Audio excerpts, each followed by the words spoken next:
അനുഗ്രഹിക്കട്ടെ. ഉപവാസത്തിൻ്റെ 10-ാം ദിവസം രാവിലെ കർത്താവിൻ്റെ സന്നിധിയിൽ പ്രാർത്ഥനയോടെ കടന്നു വന്ന് ദൈവത്തെ മഹത്വപ്പെടുത്താൻ ദൈവം നമ്മുടെ ജീവിതത്തിൽ ഒരുക്കിയ അവസരങ്ങൾ വിലയേറിയതായി കാണുകയാണ്. ഇന്ന് രാവിലെ നമ്മുടെ പ്രിയ കുടുംബങ്ങളെ ഇത്രയും പേരെ കർത്താവ് ഈ പ്രാർത്ഥനയിൽ കൂട്ടിവരുത്തിയല്ലോ. വരും ദിവസങ്ങളിൽ ആമേൻ നടക്കുന്ന പ്രാർത്ഥനയിൽ ആമേൻ നിങ്ങൾ അനുഗ്രഹിക്കപ്പെടട്ടെ, ദൈവിക അനുഗ്രഹങ്ങൾ ഉണ്ടാകട്ടെ, ദൈവത്തിൻ്റെ കരുതലുണ്ടാകട്ടെ എന്ന് ദൈവസന്നിധി പ്രാർത്ഥിക്കുന്നു. നിങ്ങളുടെ പ്രാർത്ഥനാ വിഷയങ്ങൾ, നിങ്ങളുടെ മക്കളുടെ പ്രാർത്ഥനാ വിഷയങ്ങളൊക്കെ ഞാൻ എൻ്റെ ആ പ്രാർത്ഥനയിൽ ആമെ കുറിച്ചിട്ട് പ്രാർത്ഥിക്കുന്നു. കർത്താവ് അത്ഭുതങ്ങൾ ചെയ്യും ഞാൻ വിശ്വസിക്കുന്നു. ഉപവാസത്താലും പ്രാർത്ഥനയിലും അല്ലാതെ ഈ ജാതി നീങ്ങിപ്പോകുക ഇല്ല. ഹല്ലേലൂയ. കഴിഞ്ഞ 9 ദിവസങ്ങൾ ദൈവസന്നിധി താണിരുന്ന് പ്രാർത്ഥിക്കാൻ ദൈവം നമുക്ക് അവസരങ്ങൾ നൽകി.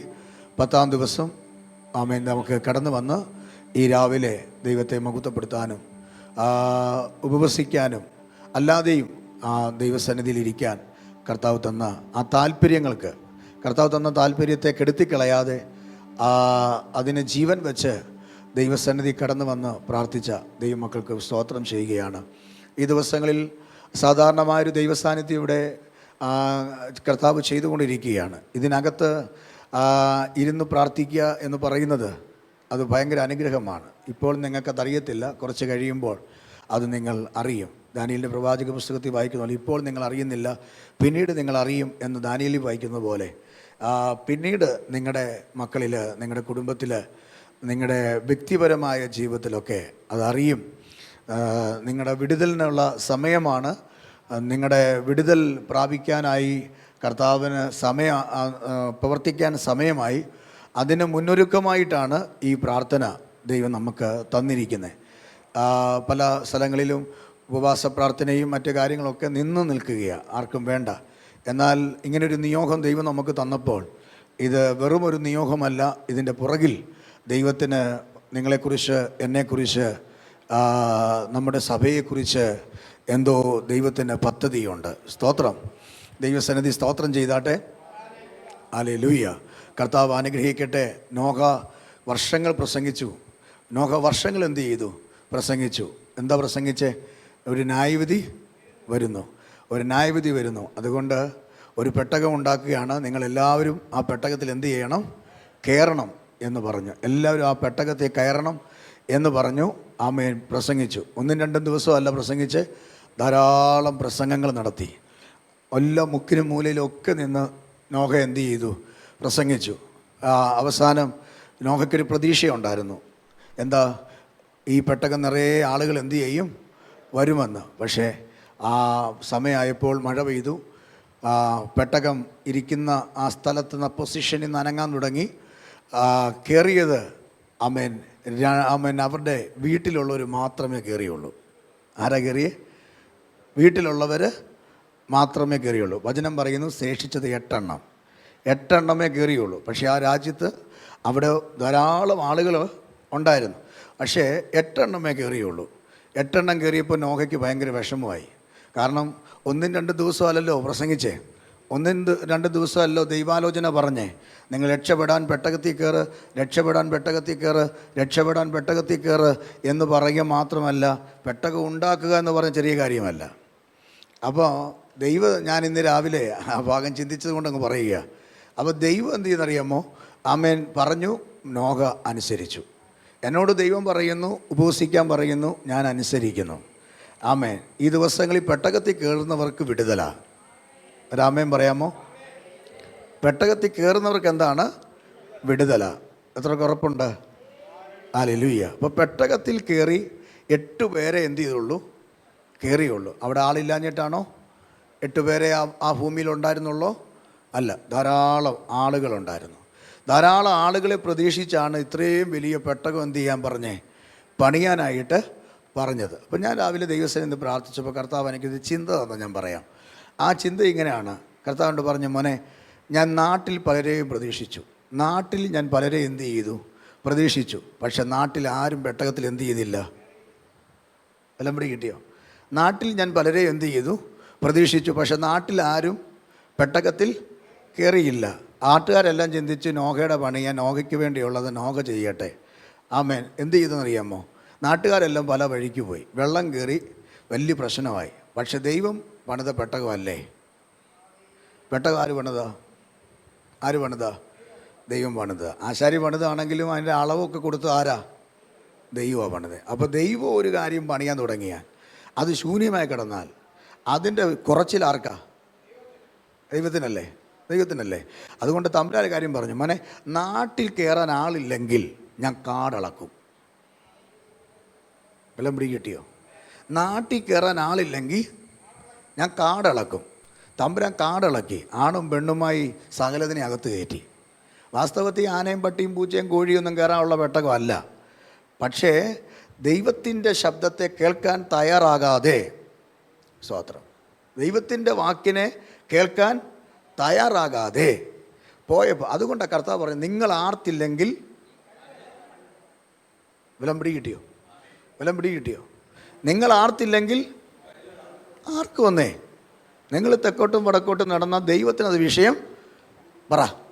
ദൈവത്തിനത് വിഷയം അല്ല. തമ്പുരാൻ പറഞ്ഞു പെട്ടകം പണിയാൻ പറഞ്ഞു. തമ്പുരാൻ പറഞ്ഞു, അനുസരിച്ചു. തമ്പുരാൻ ദൂത് കൊടുത്തു, കയറാൻ പറഞ്ഞു. ആമേൻ. ഒരെണ്ണം അകത്ത് എന്ത് ചെയ്യില്ല? കയറിയില്ല. എന്നാൽ ഇന്ന് രാവിലെ ആത്മാവി പറയാം, ഇത്രയും പേരെ നമ്മുടെ ചർച്ചയിൽ നിന്ന് കർത്താവ് കൊണ്ടുവന്നതിനായി സ്തോത്രം ചെയ്യുക. ഹല്ലേലൂയ. കർത്താവ് ചിലതിനെ ഇളക്കും. അതാണ് കർത്താവ് എന്നോട് ഇന്ന് 10-ാം ദിവസം പറഞ്ഞേ. കർത്താവ് ചിലതിനെ എന്തു ചെയ്യും? ഇളക്കും. ആ ഇളക്കുന്നത് നമ്മൾ പ്രതീക്ഷിക്കുന്ന ഇടത്തല്ല ഇളക്കുന്നേ. വല്ല പിടി കിട്ടിയോ? നമ്മൾ പ്രതീക്ഷിക്കുന്ന നമ്മുടെ വീട്ടിൽ നിന്ന്, നമ്മുടെ നാട്ടിൽ നിന്ന്, നമ്മുടെ കൂട്ടിൽ നിന്ന് ചിലത് എന്ത് ചെയ്യണം? പക്ഷെ തമ്പുരാൻ നോക ജീവിതത്തിൽ ചിന്തിക്കാത്ത സ്ഥലത്തുനിന്ന് ഇളക്കിയേ. എവിടുന്ന് ഇളക്കിയേ? നാട്ടിലില്ലെങ്കിൽ പോട്ടെ, കാട്ടിന്ന് ദൈവം കൊണ്ടുവരും. വിശ്വസിക്കാമോ? അത് വരും ദിവസങ്ങളിൽ സംഭവിക്കാൻ പോകുകയാണ്. നിങ്ങളുടെ വീടിനകത്ത് ദൈവ പദ്ധതി വെളിപ്പെടാൻ പോകുകയാണ്. അതുകൊണ്ട് ആത്മാവിൽ 10-ാം ദിവസം ഞാൻ പറയാം, 10-ാം ദിവസത്തിനൊരു വിടുതലുണ്ട്. വിശ്വസിക്കാമോ? ഒരു സ്തോത്രം പറയാമോ? പറ ബാബുച്ച, ഒരു സ്തോത്രം പറ. ആമേൻ. 10-ാം ദിവസം എന്തോ ഉണ്ട് സഹോദരിമാർ അങ്ങേ അറ്റത്തിരിക്കുന്നവർ? 10-ാം ദിവസം എന്തോ ഉണ്ട് സഹോദരന്മാർ അങ്ങേ അറ്റത്ത്? എന്നാ ഉണ്ട്? എന്നാ ഉണ്ട് ഷായിച്ച? ഒരു വിടുതൽ ഉണ്ട്. ഒരു വിടുതലുണ്ട്. വിടുതലുണ്ട്. വിടുതലുണ്ട്. നിങ്ങളുടെ വിഷയത്തിൽ, ഞാൻ പ്രാർത്ഥിക്കുന്ന വിഷയത്തിൽ ഒരു മറുപടി ഉണ്ട്. ആമേൻ. ഞാൻ ആദ്യമായിട്ട് 40 ദിവസം ഉപവാസിച്ചിരിക്കുന്നത് 2002-ലാണ്. 2002. അപ്പോൾ 2002 ഞാൻ 40 ദിവസം ഉപവാസിച്ചിരിക്കുമ്പോൾ അന്ന് നമ്മുടെ മുൻ ഓവർസിയർ PJ ജെയിംസ് സാറ് അന്ന് എഡ്യൂക്കേഷൻ ഡയറക്ടറായിട്ടിരിക്കുക.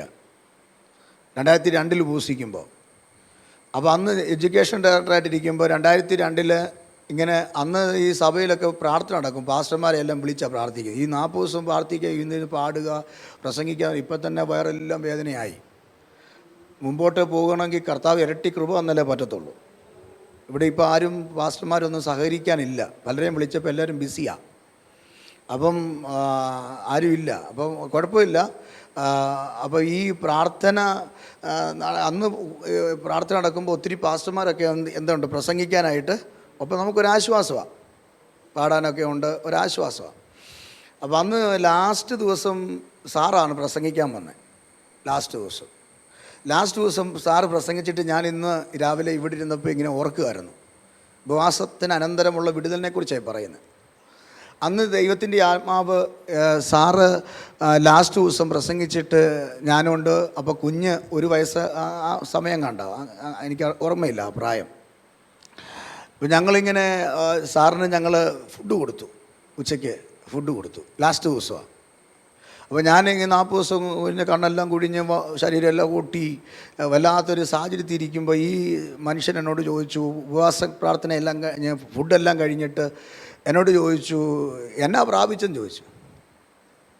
സാറ് ചോദിച്ച ചോദ്യമാണ്, എന്നാ പ്രാപിച്ചു. 40 ദിവസത്തിൽ ഇല്ലാത്തൊരു ടെൻഷൻ അന്ന് എനിക്കുണ്ടായി. അന്ന് വരെ ഞാൻ ഈ കാര്യം തിങ്ക് ചെയ്തില്ല. എന്നാ പ്രാപിച്ചു. അപ്പോൾ ഞാൻ അവിടെ മുതൽ ചിന്തിക്കാൻ തുടങ്ങി, ഞാൻ എന്നാ പ്രാപിച്ചു. പട്ടിണിയിരുന്നു, ശരീരമൊക്കെ ഒട്ടി, വെള്ളമൊക്കെ വലിഞ്ഞു, രക്തം വെള്ളമായിട്ടൊക്കെ പോയി. പക്ഷേ എന്നാ പ്രാപിച്ചു? ഞാൻ മനുഷ്യൻ്റെയും ദൈവത്തിൻ്റെയും സാറിൻ്റെയും മുമ്പിൽ കൈ മലർത്തി. എന്നാ പ്രാപിച്ചു? ഒന്നും പ്രാപിച്ചില്ല. ഉപവാസം നടന്നു. ഞാൻ ഭയങ്കര ടെൻഷനായി. ഞാൻ രാത്രി കിടക്കുമ്പോഴും ഞാൻ ദൈവത്തിൽ വെച്ച കർത്താവ് ഞാൻ എന്നാ പ്രാപിച്ചു? അന്ന് ഇത് കണക്കൊന്നും ആരും പ്രസംഗിക്കാനൊന്നും മറ്റാൾക്കാരൊന്നും വിളിക്കത്തില്ല. അങ്ങനെയൊന്നും പോകുന്നൊരു സമയമല്ല. അപ്പോൾ എന്നാ പ്രാപിച്ചു?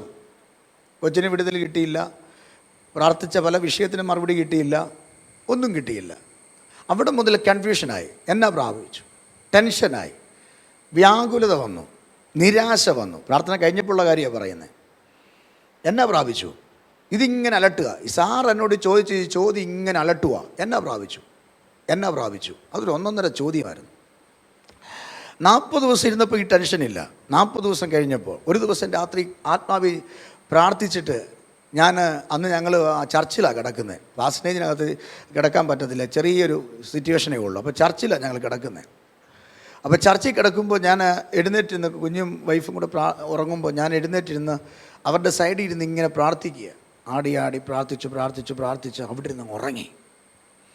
കിടന്നില്ല, ഇരുന്നെന്ത് ചെയ്തു? ഉറങ്ങി. ഇരുന്നുറങ്ങിയപ്പോൾ ഞാനൊരു സ്വപ്നം കണ്ടു. എന്നാ പ്രാപിച്ചെന്നല്ലേ ചോദിച്ചേ? ഞാനൊരു സ്വപ്നം കണ്ടു. ആ സ്വപ്നം എങ്ങനെയാണ്? ബൾക്കുകളായി എന്ന് പറഞ്ഞാൽ ഒത്തിരി ബുക്കുകൾ ഞാനിങ്ങനെ കവറിനകത്തിട്ട് സ്റ്റാമ്പൊക്കെ ഒട്ടിച്ച് അഡ്രസ്സൊക്കെ എഴുതി അയക്കുന്നതായിട്ട് എന്നെ ഒരു ദർശനം കാണിച്ചു. ഒരു ദർശനം. അപ്പോൾ ഞാൻ ഒരു സ്വപ്നം കാണി. ദർശനമല്ല, സ്വപ്നം. അത് നമ്മുടെ കുഴപ്പമാണ്. ഈ രാത്രി കാണുന്നില്ല ദർശനം എന്ന് പറയുന്നത്. ഈ ഉറക്കത്തിൽ ഈ സ്വപ്നം കണ്ടു. ഈ സ്വപ്നം കണ്ടിട്ട് എന്നെ അങ്ങ് അസ്വസ്ഥനായി. ഞാൻ വിയർക്കാൻ തുടങ്ങി. ഹാർട്ട് അറ്റാക്ക് വരുന്ന വ്യക്തി ശരീരം വിയർക്കുന്നതൊക്കെ എൻ്റെ ബോസങ്ങളെ ഞാനങ്ങ് വിയർക്കാൻ തുടങ്ങി. ഞാൻ അവിടെ ഇരുന്ന് പ്രാർത്ഥിച്ച് കരഞ്ഞു ദൈവത്തോട്. കർത്താവ്, ഇതിൻ്റെ മർമ്മമൊന്നും എനിക്കറിയത്തില്ല, എന്താണെന്ന് എനിക്കറിയത്തില്ല, അതെന്തായാലും എനിക്ക് വെളിപ്പെടുത്തി തരണം. ഞാൻ നോക്കുമ്പോൾ ബൾക്കുകളായി ഞാൻ ഈ ബുക്കുകൾ പോസ്റ്റ് ഓഫീസിൽ കൊണ്ടുപോയി എന്ത് ചെയ്യുക? അയക്കുക. അത് കഴിഞ്ഞപ്പോൾ 2-ാം ദിവസം ഞാനിരുന്ന് ഇങ്ങനെ പ്രാർത്ഥിക്കാൻ, എനിക്ക് ഈ ദർശനത്തിനകത്ത് ഒരു വെളിപ്പാടും അതിന് വ്യാഖ്യാനങ്ങൾ കിട്ടിയിട്ടില്ല. ഇത് മാത്രം ഞാൻ കണ്ടുള്ളൂ. 2-ാം ദിവസം ഞാൻ ചർച്ചിലിരിക്കുമ്പോൾ എൻ്റെ അകത്ത് ഒരു ചിന്ത ഉരുത്തിരിഞ്ഞു വന്നു. ഇവിടെ ഒരു സായാഹ്ന ബൈബിൾ ക്ലാസ് തുടങ്ങണം. സായാഹ്ന ബൈബിൾ ക്ലാസ് എന്ന് പറഞ്ഞാൽ രാവിലെ എല്ലാം ജോലിയൊക്കെ കഴിഞ്ഞിട്ട് വൈകിട്ട് വന്ന് പഠിക്കാനായിട്ട് ആഗ്രഹിക്കുന്നവരെ എന്ത് ചെയ്യുമോ? പഠിപ്പിക്കുക. അന്ന് ഞാനാണെങ്കിൽ കുറേ നോട്ടീസ്, ഏതാണ്ട് 1000 നോട്ടീസ് അന്ന് അടിച്ചു. എൻ്റെ ചർച്ചിലൊരു കുഞ്ഞുമോൻ എന്ന് പറഞ്ഞൊരു അച്ഛനുണ്ട്, സെക്രട്ടറിയാണ്. ഈ അച്ഛനെ ഞാനും കൂടെ ഈ സായാഹ്ന ബൈബിൾ കോളേജ് ആരംഭിക്കുന്ന ഇത്രാം തീയതി ഉദ്ഘാടനം, ഇന്ന ആൾ ഉദ്ഘാടനം, ഇത്ര ദിവസം, ആഴ്ച 3 ദിവസം ചർച്ചിൽ വൈകിട്ട് 7 മുതൽ 9 വരെ ക്ലാസ് എന്നൊക്കെ പറഞ്ഞ് ആ ദേശത്തൊന്നും ബൈബിൾ കോളേജില്ല. അപ്പം പെന്തക്കോസ്തുകാർ ഒത്തിരിയുണ്ട്. ഞങ്ങൾ ഈ നോട്ടീസ് 1000 അടിച്ചിട്ട് കവറിനകത്തൊരു 10 വെച്ച് ഞങ്ങൾ 89, സംഖ്യ എനിക്ക് ഇപ്പോഴും ഓർമ്മയുണ്ട്, 89 ചർച്ചുകൾ കയറി. എത്ര? 89 ചർച്ച് കയറി. ഉപവാസം കഴിഞ്ഞിട്ട് ഒരാഴ്ച കഴിയുമ്പോൾ പരിപാടിയാണ് പറയുന്നത്. 89 ചർച്ച് കയറിയിട്ട് അവിടുത്തെ പാസ്റ്റേഴ്സിനോട് പറഞ്ഞു, നിങ്ങളുടെ ചർച്ചിൽ ഇത് വായിക്കണം, എന്നിട്ട് ഇവിടെ ബൈബിൾ കോളേജ് സായാഹ്ന ക്ലാസ് ആരംഭിക്കുകയാണ്. ഞാനതിൻ്റെ പ്രിൻസിപ്പളായി കുറച്ച് അധ്യാപകരുടെയൊക്കെ പേരൊക്കെ വെച്ച്, എൻ്റെ സുഹൃത്തുക്കൾ പാസ്റ്റർമാരുടെ പേരൊക്കെ വെച്ച്, നോട്ടീസൊക്കെ ഭംഗിയാക്കി വെച്ച് എല്ലാം കൊടുത്തു. അന്നത്തെ ദിവസം ഫംഗ്ഷൻ തുടങ്ങി. ആ ചർച്ചിനകത്ത് 7 പേരല്ലാതെ ഒറ്റ കുഞ്ഞുങ്ങൾ പുറത്തുനിന്ന് വന്നില്ല. 89 സഭകൾ കയറി ഇറങ്ങിയിട്ട് അവിടുത്തെ പാസ്റ്റർമാർ പോലും ഞങ്ങളെ വിളിച്ച് ചോദിച്ചില്ല എങ്ങനെയായി ഈ പരിപാടി എന്ന്. ഒരു കുഞ്ഞുങ്ങളും അഡ്മിഷൻ എടുക്കാൻ വന്നില്ല. നിങ്ങളൊന്ന് ആലോചിച്ച് നോക്കി, എൻ്റെ മാനസികാവസ്ഥ എന്താണെന്ന് ആലോചിച്ച് നോക്കി. ഒരു കാര്യം ചെയ്യാൻ പോകുമ്പോൾ അതിൻ്റെ കൂടെ സപ്പോർട്ട് ഇല്ലെങ്കിലുള്ള മാനസികാവസ്ഥ ഭയങ്കരമാണ്. ഭയങ്കര മാനസികാവസ്ഥയാണ്. നിങ്ങളുടെ വീട്ടിലിപ്പം ഒരു പ്രാർത്ഥന വെക്കുക, ആരും വന്നില്ല, ഞാനും വന്നില്ല, നിങ്ങളുടെ അവസ്ഥ എന്തായിരിക്കും? അതിനേക്കാൾ ഒരു ഫീലായിപ്പോയി. നോട്ടീസൊക്കെ അടിച്ചിറക്കി മീറ്റിംഗ് ഒക്കെ വെച്ചിട്ട് ഒരു അഡ്മിഷൻ വന്നെന്നല്ല, ഒരു ഉപദേശിമാർ പോലും ഞങ്ങളോട് എന്ത് ചെയ്തില്ല? വിളിച്ചു ചോദിച്ചില്ല. പ്രിയരെ, അന്ന് രാത്രി കുത്തിയിരുന്ന് കരഞ്ഞു. ആ ചോദ്യം കിടപ്പുണ്ട്, എന്തു പ്രാപിച്ചു? കുത്തിയിരുന്ന് കരഞ്ഞു. ആ കരച്ചിലിനകത്ത് ഞാൻ ദൈവശബ്ദം കേട്ടു. ഞാൻ കേൾക്കാൻ കൊതിച്ചത് അവിടെയുള്ള പാസ്റ്റർമാരുടെയാണ്. അവിടെയുള്ള ദൈവജനത്തിൻ്റെ ശബ്ദമാണ്. എപ്പോഴാണ് കോഴ്സ്, എങ്ങനെയാണ് എന്നാണ് കേൾക്കാൻ ആഗ്രഹിച്ചത്. പക്ഷെ ഞാനത് കേട്ടില്ല. പക്ഷേ ആ പ്രാർത്ഥനയിൽ, ആ കരച്ചിലിൽ, ഫങ്ഷനെല്ലാം കഴിഞ്ഞ് വിശ്വാസത്തോടെ പ്രാർത്ഥിച്ച് നിർത്തിയിട്ട് ഒരു ദൈവശബ്ദം കേട്ടു. ആ ദൈവശബ്ദം എന്താണെന്ന് നിങ്ങൾക്കറിയാമോ? ആ ദൈവശബ്ദം ഇങ്ങനെയാ: കുഞ്ഞെ, നീ വിളിച്ചിട്ട് പലരും വന്നില്ലെങ്കിൽ. ഞാൻ പലപ്പോഴും ദൈവശബ്ദം കേട്ടിട്ടുണ്ട്. നിങ്ങൾ എന്നോട് ആരാധന കഴിഞ്ഞ് സംസാരിക്കത്തില്ലേ, അതേപോലെ ഞാൻ ദൈവശബ്ദം കേൾക്കുന്ന ഒരാളാണ്. എപ്പോഴും ഇല്ല, എപ്പോഴും കിട്ടത്തുമില്ല. കൊതിച്ചപ്പോഴൊന്നും കിട്ടത്തില്ല. ചില സമയങ്ങളിൽ കേൾക്കും. ചിലപ്പോൾ വണ്ടി ഓടിച്ചുകൊണ്ടിരിക്കുമ്പോൾ കേൾക്കും, അല്ലെങ്കിൽ ഞാൻ ചിലപ്പോൾ കുളിച്ചുകൊണ്ടിരിക്കുമ്പോൾ, ചിലപ്പോൾ ഉറങ്ങുമ്പോൾ കേൾക്കും, ചിലപ്പോൾ ഞാൻ പ്രാർത്ഥിച്ചുകൊണ്ടിരിക്കും കേൾക്കും. അതെപ്പോഴാണെന്ന് അറിയത്തില്ല. ദൈവശബ്ദം ഞാൻ കേൾക്കും. ആ ദൈവശബ്ദം വന്ന് കേട്ടത് ഇങ്ങനെയാണ്: കുഞ്ഞെ, നീ വിളിച്ചിട്ട് വന്നില്ലെങ്കിൽ, നീ വിളിച്ചിട്ട് ആരും വന്നില്ലെങ്കിൽ നീ അവരുടെ ഇടയിലേക്ക് പോകുക. പിന്നെയും കൺഫ്യൂഷനായി. നീ വിളിച്ചിട്ട് വന്നില്ലെങ്കിൽ നീ അവരുടെ ഇടയിലേക്ക് എന്ത് ചെയ്യുക? പോകുക. ഞാൻ എവിടെ പോകണം? ഞാൻ എവിടെ പോകണം? ഒരു പിടിയില്ല. അടുത്ത ദിവസം ദൈവാത്മാവ് എന്നെ വിട്ടില്ല. ദൈവാത്മാവ് എന്നോട് പറഞ്ഞു, കറസ്പോണ്ടൻസ് ആരംഭിക്കണമെന്ന്. കറസ്പോണ്ടൻസ്.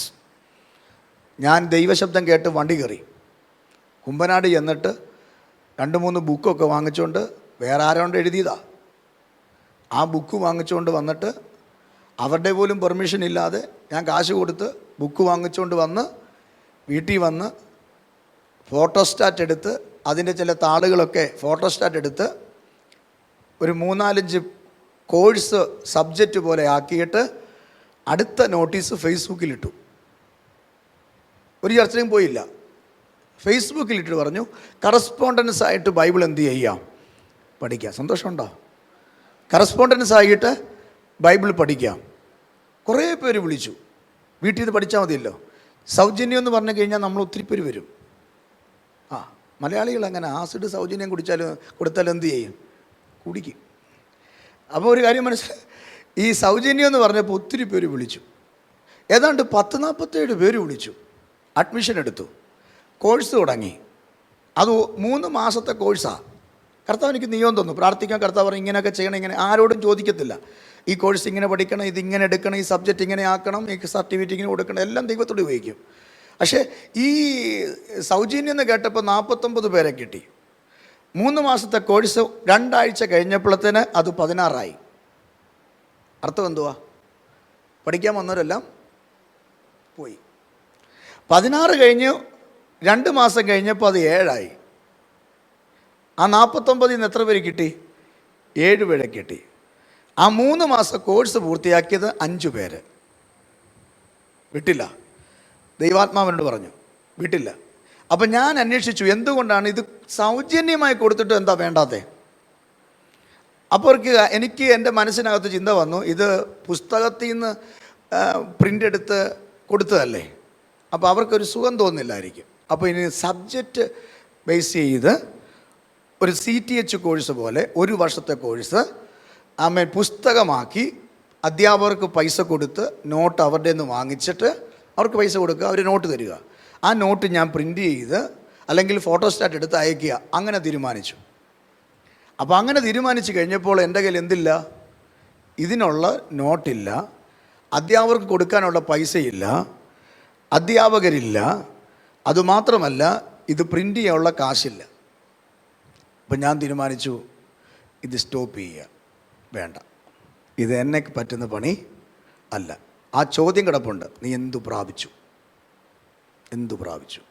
ഞാൻ പറയും, എൻ്റെ പണിയല്ല, ഇതെന്നെ കൊണ്ടൊന്നും പറ്റത്തില്ല, അല്ല കാശുകാർക്കൊക്കെ പറ്റുന്ന കാര്യമോ, ഞാനിതിനൊന്നും പറ്റത്തില്ല. ഞാൻ നിരാശനായി. പക്ഷെ കുറച്ച് കഴിഞ്ഞപ്പോൾ ഞാൻ അങ്ങ് സ്ട്രോങ് ആയി. കാരണം ഞാൻ വിട്ടു. ആ വിഷയത്തെ നമ്മൾ എന്ത് ചെയ്തു? വിട്ടു. അങ്ങനെ ഇരിക്കുമ്പോഴാണ് അമേരിക്കയിലെ അറ്റ്ലാന്റയിലുള്ള തമ്പി എന്ന് പറയുന്ന ഒരു അങ്കിളിൻ്റെ മോടെ കല്യാണം നടക്കുക. അത് നാട്ടിൽ നടക്കുന്ന മഞ്ഞാടിയിൽ നടക്കുക. മഞ്ഞാടിയിൽ വെച്ചാണ് നടക്കുന്നത്. അങ്കിൾ എന്നെ വിളിച്ചിട്ട് പറഞ്ഞു, പാസ്റ്ററെ, മോടെ കല്യാണമാണ്, പാസ്റ്റർ വരണമെന്ന് പറഞ്ഞു. ഞാൻ മോടെ കല്യാണത്തിന് പോയി. കല്യാണത്തിന് പോയിട്ട് അവിടെ നിന്ന് കല്യാണമെല്ലാം കൂടി ഒരു സൈഡിൽ പോയി നിന്ന് കല്യാണമൊക്കെ കൂടി അവിടുന്ന് ഫുഡൊക്കെ കഴിച്ചിട്ട് തമ്പിയങ്കളിന് ഒരു കൈ കൊടുക്കണമെന്നുണ്ട്. പക്ഷേ ഭയങ്കര ആളാണ് സ്റ്റേജിൽ. പാസ്റ്റർമാരുടെയൊക്കെ തിരക്കാണ്, ജനത്തിൻ്റെയൊക്കെ തിരക്കാണ്. ഞാൻ വണ്ടി കയറി വീട്ടിൽ പോയി കഴിഞ്ഞിട്ട് 2 ദിവസം കഴിഞ്ഞ് രാവിലെ ഞാൻ ബൈബിൾ വായിച്ചുകൊണ്ടിരിക്കുമ്പോൾ ഈ അങ്കിള് ഇവിടുന്ന് 2 ദിവസം കഴിഞ്ഞ് 2 ആഴ്ച കഴിഞ്ഞിട്ട് ഈ അങ്കിള് ഇവിടുന്ന് കല്യാണം എല്ലാം കഴിഞ്ഞിട്ട് നേരെ അറ്റ്ലാന്റയിൽ പോയി. അറ്റ്ലാന്റയിൽ പോയി കഴിഞ്ഞപ്പോഴേ എൻ്റെ കാര്യം ചിന്തി, എടാ റെനി പാസ്റ്റർ വന്നില്ലേ? റെനി പാസ്റ്ററെ വിളിച്ചായിരുന്നല്ലോ, റെനി പാസ്റ്റർ വന്നില്ലേ? അദ്ദേഹം എന്നെ രാവിലെ വിളിച്ചു, അവിടുത്തെ വൈകിട്ട് വിളിച്ചിട്ട് പാസ്റ്റർ മോടെ കല്യാണത്തിന് വന്നു. ഞാൻ പറഞ്ഞു അങ്കിളെ വന്നായിരുന്നു. പാസ്റ്റർ കണ്ടില്ലല്ലോ, കൈ തരാൻ പറ്റിയില്ലല്ലോ. ഞാൻ ഇവിടുന്ന് ചിന്തിക്കുകയായിരുന്നു പാസ്റ്റർ എന്ത് വന്നില്ലല്ലോ. ഞാൻ പറഞ്ഞു അങ്കിളെ ഞാൻ വന്നായിരുന്നു, അങ്കിളുടെ അടുക്ക് വരാനായിട്ട് ഭയങ്കര തിരക്കായിരുന്നു, അതുകൊണ്ടാണ് ഞാൻ പിന്നെങ്കിൽ പോകുമെന്ന് പറഞ്ഞു. അങ്ങനെ അന്ന് ചെയ്യണ്ടേ, എന്നെ വന്ന് കണ്ടിട്ട് പോകണ്ടേ എന്ന് പറഞ്ഞു. ഞാൻ പറഞ്ഞു അങ്കിൾ തിരക്കാ, അതിനിടയ്ക്ക് ഞാൻ എന്നെ ചെയ്യാനാ, സംസാരിക്കാമല്ലോ, ഫോണിൽ സംസാരിക്കാമല്ലോ, പിന്നെ അങ്കിളിനെ വിളിക്കാം എന്ന് വെച്ചു. കേൾക്കണോ പ്രിയരെ? അത് പറഞ്ഞുകൊണ്ടിരിക്കുമ്പോൾ ഈ മനുഷ്യനോട് ചോദിക്കുക, എന്തുവാ ഫേസ്ബുക്കിൽ ഒരു പോസ്റ്റ് കണ്ടേ, ബൈബിൾ പഠിപ്പിക്കുന്ന കാര്യം കറസ്പോണ്ടൻസ്, അതെനിക്കൊരു വ്യത്യസ്തമായിട്ട് തോന്നുന്നല്ലോ, എങ്ങനെയാണ് എൻ്റെ കാര്യങ്ങൾ? ഞാനോർത്ത് ഈ മനുഷ്യൻ പഠിക്കാനായിരിക്കും. ഞാൻ ഇതിൻ്റെ കോഴ്സ് ഇങ്ങനെ പഠിക്കണം, ഇങ്ങനെയാണ് നോട്ട് കാര്യങ്ങളെല്ലാം പറഞ്ഞു. അപ്പോൾ എന്നോട് ചോദിച്ചാൽ എൻ്റെ മെറ്റീരിയലുണ്ടോ? ഞാൻ പറഞ്ഞു മെറ്റീരിയലൊന്നുമില്ല, ഇങ്ങനെ നോട്ട് തയ്യാറാക്കി ഇങ്ങനെ പഠിപ്പിക്കുക. അത് മെറ്റീരിയൽ വേണം പാസ്റ്ററെ, മെറ്റീരിയൽ വേണം. ഞാൻ പറഞ്ഞു അങ്കിളെ അതിനൊക്കെ ഒത്തിരി പൈസ വേണം. പൈസയൊക്കെ ദൈവം തരുമെന്നേ. പാസ്റ്റർ നോട്ടുണ്ടോ? ഞാൻ പറഞ്ഞു നോട്ടുണ്ട്. അങ്ങ് കാര്യം ചെയ്യും പാസ്റ്റർ, കാര്യം ചെയ്യേ, ഒരു പ്രസ്സിൽ പോയിട്ട് അതിന് എത്ര രൂപ വേണമെന്ന് പാസ്റ്റർ ചോദിച്ചിട്ട് എന്നെ വിളിക്കുക. എൻ്റെ ആവേശം കാണണം. നിങ്ങളിങ്ങനെ ഇരിക്കണമൊക്കൊന്നുമല്ല ഞാൻ അന്നിരുന്നേ. ഞാൻ തുള്ളി ചാടി ഭയങ്കര ബഹളം വെച്ച് എന്നിട്ട് ഞാൻ വണ്ടി കയറി എന്ത് ചെയ്യുമെന്നറിയാമോ, ഒരു പ്രസ്സിൽ ചെന്നിട്ട് എൻ്റെ കയ്യിലുള്ള നോട്ടുകളെല്ലാം കൊടുത്തിട്ട് ഇത് പ്രിൻ്റ് ചെയ്ത് അന്ന് എനിക്ക് ടൈപ്പിംഗ് അറിയത്തില്ല, ഫോട്ടോഷോപ്പ് അറിയത്തില്ല, എഡിറ്റിംഗ് അറിയത്തില്ല, എല്ലാം അറിയത്തില്ല. കർത്താവ് ഇതെല്ലാം എന്നെ പഠിപ്പിച്ചു. ഇന്ന് പ്രസ് വർക്ക് പഠിപ്പിച്ചു, നോട്ട് പഠിപ്പിച്ചു, ബുക്ക് പ്രിൻ്റ് ചെയ്യാൻ പഠിപ്പിച്ചു, മലയാളം പഠിപ്പിച്ചു, മാസിക പ്രിൻ്റ് ചെയ്യാൻ പഠിപ്പിച്ചു, ഫോട്ടോഷോപ്പ് ഈ കാണുന്ന എല്ലാം ഞാൻ തന്നെയാണ് ചെയ്യുന്നത്. എല്ലാം എന്നെ കർത്താവ് പഠിപ്പിച്ചു. കാശുണ്ടാക്കാനല്ല, സുവിശേഷത്തിന് വേണ്ടി. ഇതൊക്കെ ചെയ്ത് പുറത്ത് കൊടുക്കണ എത്ര ആയിരം രൂപ വേണമെന്നറിയോ? എല്ലാം ദൈവം എന്നെ പഠിപ്പിച്ചു. എഡിറ്റിംഗ് വരെ പഠിപ്പിച്ചു, സുവിശേഷത്തിന് വേണ്ടി. അപ്പോൾ എനിക്കൊന്നും അറിയത്തില്ല, അന്ന് എഡിറ്റിംഗ് ഒന്നും അറിയത്തില്ല, ടൈപ്പിംഗ് ഒന്നും അറിയത്തില്ല. അവിടെ ചെന്നൊരു പ്രസ്സിൽ ചെന്ന് പറഞ്ഞു, സാറേ ഇത് ടൈപ്പ് ചെയ്യാൻ ഇത്ര രൂപ. സന്തോഷമുണ്ടോ നിങ്ങൾക്ക്? ഒരു വിടുതലാണ് പറയുന്നത്, ഉപസിച്ചാൽ ഉള്ളതായ മറുപടിയാണ് പറയുന്നത്. ഇത് പ്രിൻ്റ് ചെയ്യാൻ ഇത്ര രൂപ, എഡിറ്റ് ചെയ്യാൻ ഇത്ര രൂപ, ഇത് ടൈപ്പ് ചെയ്യാൻ ഇത്ര രൂപ, പിന്നെ പ്രൂഫ് റീഡിങ് നടത്തണം. ഞാൻ പറഞ്ഞു എല്ലാം കൂടെ എത്ര ആകും, നിങ്ങളൊരു കൊട്ടേഷൻ താ, കാരണം എനിക്ക് അച്ഛൻ എന്ത് ചെയ്യണം, അയച്ചു കൊടുക്കണം.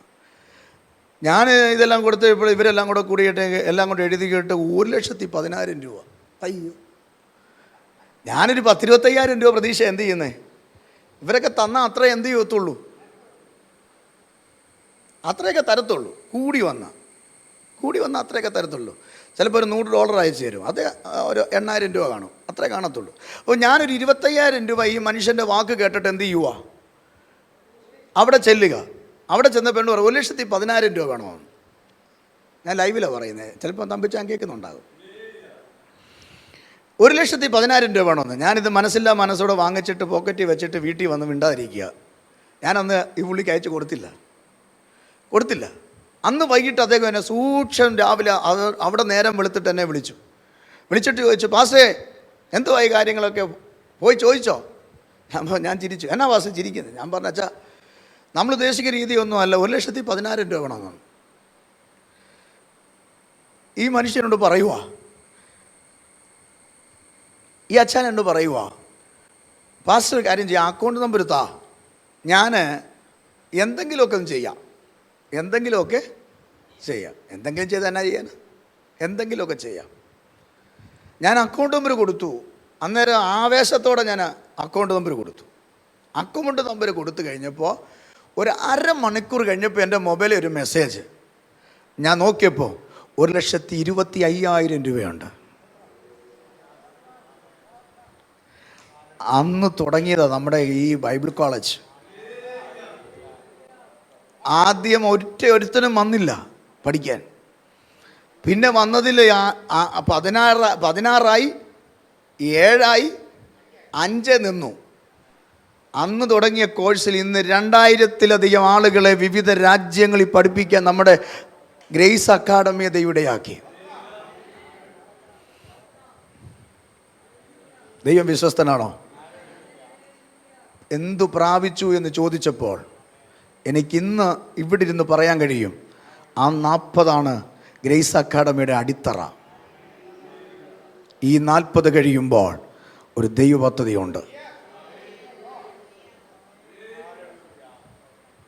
സ്തോത്രം ചെയ്, സ്തോത്രം ചെയ്, സ്തോത്രം ചെയ്. ഈ 40 കഴിയുമ്പോൾ ദൈവ പദ്ധതിയുണ്ട്. ഈ 40 കഴിയുമ്പോൾ ഒരു മറുപടി നിങ്ങൾ കാണും. പാസ്റ്ററിൻ്റെ കാര്യമല്ല, അതെനിക്ക് ഉറപ്പാണ്. നിങ്ങളോടാണ് ഞാൻ പറയുന്നത്. ഇത് കഴിയുമ്പോൾ ഞാൻ നിങ്ങളുടെ വിഷയങ്ങൾ എന്തൊക്കെ ദൈവസന്നിധി വെച്ചിട്ടുണ്ടോ അതിന് ഒരു മറുപടി ഉണ്ട്. ഇത് പെട്ടകമാ, കയറിക്കോ, മറുപടി ഉറപ്പാ. ഇത് പെട്ടകമാ, കയറിക്കോ, മറുപടി ഉറപ്പാ. ദൈവത്തിൻ്റെ നീതി വെളിപ്പെടും. വിശ്വസിക്കുന്നെങ്കിൽ കരമുയർത്തി സ്തോത്രം ചെയ്യാം. ആമേൻ, ആമേൻ, ഹല്ലേലൂയ. ഇന്ന് രാവിലെ ഞാൻ പറയാം, ഇത് എത്രാം ദിവസമാണ്? 10ാം ദിവസമാണ്. ഈ വെളിപ്പാട് പുസ്തകത്തിലെ ഒരു വാക്യമുണ്ട്. സ്മുർന്ന സഭയോടാണോ തർസീസ് സഭയോടാണോ? ഞാൻ നോക്കട്ടെ.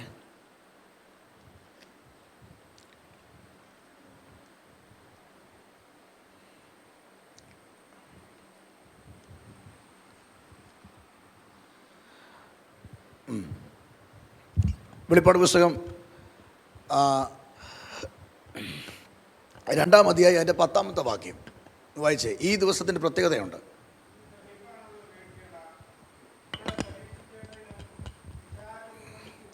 നീ സഹിപ്പാനുള്ളത് എന്ത് ചെയ്യണ്ട? ഉറക്കെയെന്ന് പറഞ്ഞേ.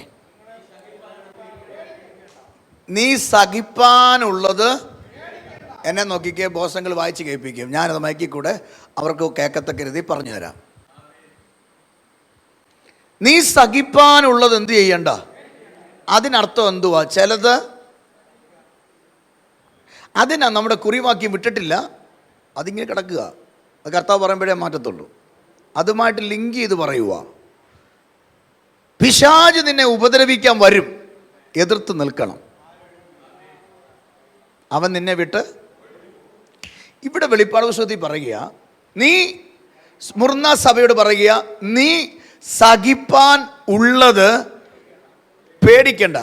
സഹിച്ചത്, എന്നെ നോക്കിക്കേ, സഹിച്ചത് പേടിക്കണ്ട എന്നാണോ പറയുന്നത്? ആണോ? നിങ്ങൾ ഇത്രയും നാളും സഹിച്ചത് നിങ്ങൾ പേടിക്കേണ്ട, കർത്താവ് നിങ്ങളെ മാനിക്കും, അങ്ങനെയാണോ അവിടെ എഴുതിയേക്കുന്നത്? കഴിഞ്ഞു പോയതിനെ കുറിച്ചല്ല ഇവിടെ പറയുന്നത്, വരാൻ ഇരിക്കുന്നതിനെ കുറിച്ചാണ്. വരാൻ ഇരിക്കുന്നതിനെ കുറിച്ചാണ് ഈ ദൂത് ഏറ്റെടുത്തോണം. അപ്പോൾ എന്തോ ഒരു പ്രതിസന്ധി, എന്തോ ഒരു ബന്ധനം, എന്തോ ഒരു പോരാട്ടം, എന്തോ ഒരു കഷ്ടത എന്ത് ചെയ്യാൻ പോവാ? അതിനാ മുൻകൂട്ടി ഇരുന്ന് പ്രാർത്ഥിക്കുന്നത്. ഈ പ്രവാചകന്മാർ ദൂത് പറയുമ്പോൾ പറയും, നിനക്കൊരു അനർത്ഥം വരുമെന്ന് പറയും. ചിലപ്പോൾ ഇങ്ങനെ പറഞ്ഞ് കേട്ടിട്ടില്ലേ? ഇപ്പോൾ ഇത് ജൂൺ മാസമാണ് അല്ലേ? ജൂൺ മാസം 10-ാം തീയതി പറയുവാണ്, ജൂലൈ മാസം 7-ാം തീയതി നിൻ്റെ വീടിനകത്ത് ഒരു പ്രതിസന്ധി വരുന്നെന്ന് പറയും, നിൻ്റെ ജോലിയിൽ ഒരു പ്രതിസന്ധി വരുമെന്ന് പറയുമ്പോൾ ആ ജൂലൈ ആ ദിവസം നോക്കിക്കൊണ്ടിരിക്കുക. ചിലപ്പോൾ നടക്കത്തില്ല. അതെന്ത് ചെയ്യത്തില്ല. അർത്ഥം എന്താ അറിയാമോ? അത്രയും ദിവസം പ്രാർത്ഥിച്ച പദങ്ങ് മാറിപ്പോയി. പ്രവചന നിവൃത്തിയാകാഞ്ഞിട്ടല്ല, അതിനാ ദൈവം മുൻകൂട്ടി എന്ത് ചെയ്യുന്നേ പറയുന്നത്. മുൻകൂട്ടി പറയുക, ഉപവസിക്കുക, മുൻകൂട്ടി പറയുക, പ്രാർത്ഥിക്കുക. സ്തോത്രം. ആമേൻ, ആമേൻ. ഞാൻ ഒരു കാര്യം തുറന്നു പറയാം, നിങ്ങൾ എത്രമാത്രം അത് അംഗീകരിക്കുമെന്ന് എനിക്കറിയത്തില്ല. ഞാനൊരു കാര്യം പറയാം. കഴിഞ്ഞ ചില മാസമായി എൻ്റെ ചർച്ചിലെ ചില കുടുംബങ്ങൾ ചില വിഷയത്തിൽ ഭയങ്കര സ്ട്രഗിൾ ചെയ്തു. ഞാൻ ദൈവസന്നിധിയിൽ നിന്ന് പ്രാർത്ഥിച്ചപ്പോൾ കർത്താവ് എന്നോട് പറഞ്ഞു പ്രാർത്ഥിക്കാൻ. മനസ്സിലായോ? പാസ്റ്റർക്ക് അമേരിക്കയിൽ പോകാൻ വേണ്ടിയല്ല. അമേരിക്കയിൽ ഇപ്പോൾ 38 വരെ വിസയുണ്ട്. എപ്പോൾ വേണേലും പോവാം. ചന്തയിൽ പോകണം, കയറി പോവാം, ടിക്കറ്റ് എടുത്താൽ മതി. അതിനല്ല പ്രാർത്ഥിക്കുന്നത്. ഞാൻ ചില കുടുംബങ്ങൾക്കകത്ത് ഇവിടെ ഇരിക്കുന്ന ചില വീടുകളിൽ അവർക്കറിയാം, അവരുടെ വീട്ടിൽ പോയി ഇരുന്ന് പ്രാർത്ഥിച്ചു ആ കെട്ടഴിയാൻ. എന്നിട്ട് വീട്ടിൽ വന്ന് ഇവിടെ ഇരുന്ന് പ്രാർത്ഥിച്ചപ്പോൾ കർത്താവ് പറഞ്ഞു, നീ ചില ദിവസം ഉപവസിക്കാൻ. അതിനാ ഉപവസിക്കുന്നത്. 10-ാം ദിവസം ഞാൻ ഓപ്പൺ ആക്കുക. എന്താ പറയാമോ, ചിലത് വരുന്നുണ്ട്, സഹിക്കാനുള്ളത് കേട്ടോ. മക്കളിൽ, കുടുംബത്തിൽ, ആരോഗ്യത്തിൽ, ജോലിയിൽ നിസ്സാരമായിട്ട് കാണല്ലേ. ആത്മാവ് എന്നോട് പറഞ്ഞതാ, ഇരിക്കടാ. സഹിപ്പാനുള്ള ചിലത് എന്ത് ചെയ്യുന്നുണ്ട്, പേടിപ്പിക്കുകയല്ല, പക്ഷെ മറുപടി ഉണ്ട് ആ വാക്യത്തിൽ. പരിശുദ്ധാത്മാവ് എന്നോട് പറഞ്ഞു ഉപവസിക്ക്. കർത്താവിനോട് പറഞ്ഞു പ്രാർത്ഥിക്ക്. ഞാൻ കർത്താവിനോട് പറഞ്ഞു, കർത്താവ് എൻ്റെ ഇപ്പോഴത്തെ ശാരീരിക സ്ഥിതി ഉപവസിക്കാൻ പറ്റുന്നതല്ല.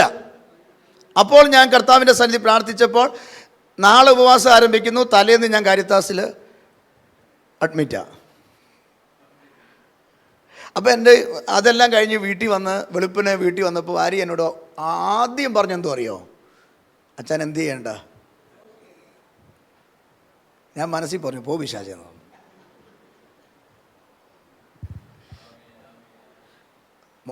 പബ്ലിക്ക് അവിടെ ഇല്ലേ ഇവിടെ?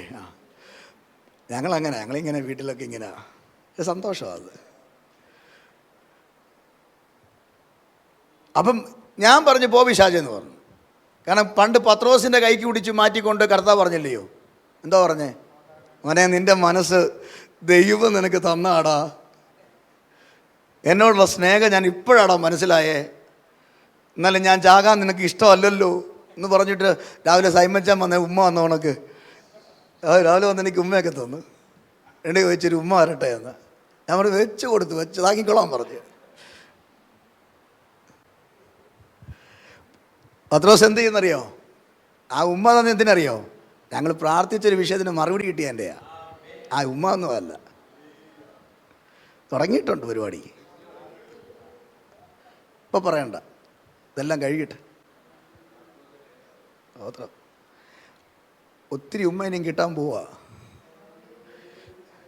അപ്പോൾ ആ പ്രാർത്ഥിച്ച പ്രാർത്ഥന പത്രോസ് പറഞ്ഞു, നിനക്കത് സംഭവിക്കല്ലേ. കർത്താവ് കെട്ടിപ്പിടിച്ച് പറഞ്ഞു, ഉമ്മ കൊടുത്ത് പറഞ്ഞു, എന്നാലും ഈ കൂട്ടത്തിൽ ഒരെണ്ണത്തിനേൽ എന്നോട് സ്നേഹം, അങ്ങനെയാണോ പറഞ്ഞേ? ഇങ്ങോട്ട് മാറ്റി പോ പിശാചെന്ന് പറഞ്ഞു. എന്നെ വീട്ട് എന്ത് ചെയ്യുക? എൻ്റെ ഭാര്യ പറഞ്ഞു, അച്ഛൻ എന്ത് ചെയ്യണ്ട, കാരണം അവളുടെ സ്നേഹം കൊണ്ടാണ്. എന്തെങ്കിലും പറ്റിക്കഴിഞ്ഞാൽ പിന്നെ അവക്കാരുമില്ലല്ലോ. പക്ഷെ ഞാനതിനെ ശാസിച്ചു. ഒരു ദിവസം 12 മണി എന്ന് പറയുന്ന സമയം വിറയിക്കുന്നവനാണ് ഞാൻ, പക്ഷെ 10-ാം ദിവസം സ്ട്രോങ്ങാണ്. കർത്താവ് പറഞ്ഞിരുന്നാൽ ബാക്കി കർത്താവ് നോക്കിക്കോളൂ. സ്തോത്രം പറ, സ്തോത്രം പറ, സ്തോത്രം പറ. എന്നെ ഇവിടെ അയച്ചതേ നിങ്ങൾക്ക് വേണ്ടി പ്രാർത്ഥിക്കാനാ, നിങ്ങൾക്ക് വേണ്ടി കരയാനാ. നിങ്ങൾ തരുന്ന ദശാംശം വാങ്ങിച്ചിട്ട് അതിലേ നടക്കാനല്ല. എനിക്ക് നിങ്ങളെക്കുറിച്ച് ചില ഉത്തരവാദിത്വങ്ങളുണ്ട്. കൂടെ നിൽക്കുന്നവർക്ക് വേണ്ടി പ്രാർത്ഥിക്കാൻ ഞാൻ റെഡിയാണ്. ഓ ജീസസ്, ഇവിടെ എന്തോ വരുന്നു. സഹിപ്പാൻ പറ്റാത്ത ചിലത് എന്ത് ചെയ്യുന്നു, പ്രാർത്ഥിച്ചോണം, പ്രാർത്ഥിച്ചോണം. സഹിപ്പാൻ പറ്റാത്ത ചിലത് വരാം. ലൈവ് ഇരിക്കുന്നതോട് ഞാൻ പറയാം, വർഷങ്ങളായിട്ട് കഴിഞ്ഞ 8 വർഷം ഫോളോ ചെയ്യുന്ന ആളുകളുണ്ട് ഇതിനകത്ത്. സഹോദരൻ, ഇന്നലെ കണ്ടു കയറിയവരുണ്ട്. ഞാൻ നിങ്ങളോട് ആത്മാവി പറയാം, സഹിക്കാൻ കഴിയാത്ത ചിലത് നിൻ്റെ വീട്ടിൽ വരും, നിൻ്റെ കൊച്ചുങ്ങളിൽ വരും, നിൻ്റെ ജോലിയിൽ വരും. ഇവിടെ ഇരിക്കുന്ന എൻ്റെ മാതാപിതാക്കളോട് ഞാൻ പറയാം, നിങ്ങൾ പ്രതീക്ഷിക്കാത്ത ചിലത്, താങ്ങാൻ പറ്റാത്ത ചിലത് അടുത്ത ദിവസങ്ങൾ വന്നെന്നിരിക്കാം. പക്ഷെ കർത്താവ് പറയുക, പേടിക്കണ്ട, ഇത് പോരെ, ഇത് പോരെ, ഇത് പോരെ അച്ഛാ, ഇത് പോരെ ജോയിച്ചാ, ഇത് പോരെ തമ്പിച്ചാ, ഇത് പോരെ ബോസങ്ങളെ, മോനെ ഇത് പോരെ, ഇത് പോരെ ബാവുച്ച, ഈ ഒറ്റ പദം പോരെ. ഈ ഭൂമിയിൽ ആരെങ്കിലും നമ്മളിങ്ങനെ പറയുമോ? ഇവിടെ ഉള്ളവർ പറയും എന്തറിയോ, അവൻ്റെ കയ്യിരിപ്പുണ്ടോ പറയും. അവൻ്റെ പക്ഷേ ഇങ്ങനെ പറയുന്ന ഒരാളെ ഞാൻ കണ്ടത് വേദപുസ്തകത്തിലാണ്. പേടിക്കണ്ട, ഭയക്കണ്ട, എന്ന് പറഞ്ഞ് കൂടെ നിന്ന ഒരുവനുണ്ടെങ്കിൽ അത് ഞാൻ വിശ്വസിക്കുന്ന എൻ്റെ കർത്താവാണ്.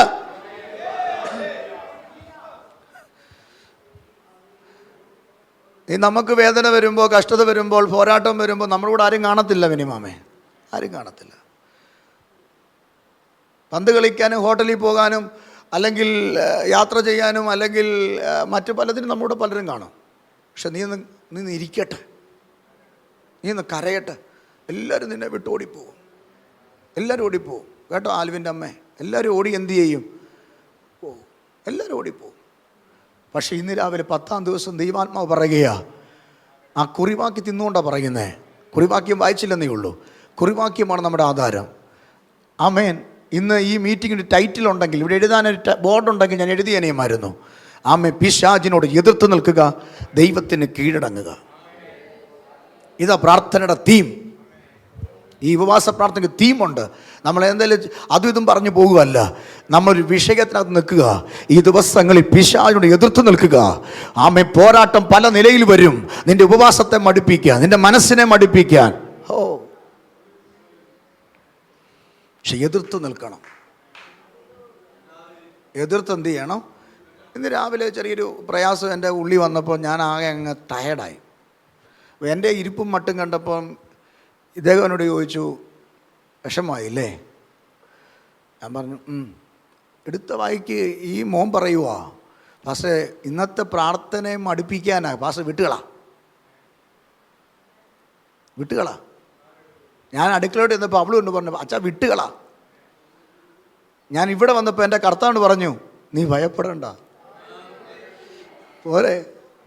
പോരെ. ഇനി ഞാൻ ഒന്നും പറഞ്ഞു ഇവിടം കൊണ്ട് ഈ പ്രാർത്ഥന അവസാനിപ്പിക്കുകയാണെങ്കിൽ ഇന്നത്തെ ദൂത്, രാവിലത്തെ ദൂതാണ്, നീ പേടിക്കണ്ട. ഒന്ന് പറഞ്ഞേ, നീ പേടിക്കണ്ട. ടാബർനാക്കൽ ചർച്ചിനോട് ഇവിടെ ഇരുന്ന് ആരാധിക്കുന്ന എൻ്റെ പ്രിയ മാതാപിതാക്കളോട് ഞാൻ പറയാ, ആമേ, സഹിപ്പാൻ പറ്റാത്ത ചിലത് പിശാച് അഴിച്ചുവിടും. പ്രതീക്ഷിക്കാത്ത ചിലത് നിന്റെ വീടിനകത്ത് കയറിയെന്നിരിക്കും. പ്രതീക്ഷിക്കാത്ത ചിലത് നിന്റെ കൊച്ചുകളിലോ നിന്റെ ജോലിയിലോ നിന്റെ നന്മയോ തൊട്ടെന്നിരിക്കും. പക്ഷേ അതിനൊരു പരിധി ദൈവം വെച്ചിട്ടുണ്ട്, അതിനൊരു സമയം ദൈവം വെച്ചിട്ടുണ്ട്. അത് കഴിയുമ്പോൾ അത് നമ്മുടെ ടൈമാണ്. ഏത് ടൈം? നാം ജയിക്കുന്ന സമയമാണ്. പിശാചിനൊരു സമയം വെച്ചിട്ടുണ്ട്. പിശാചിന്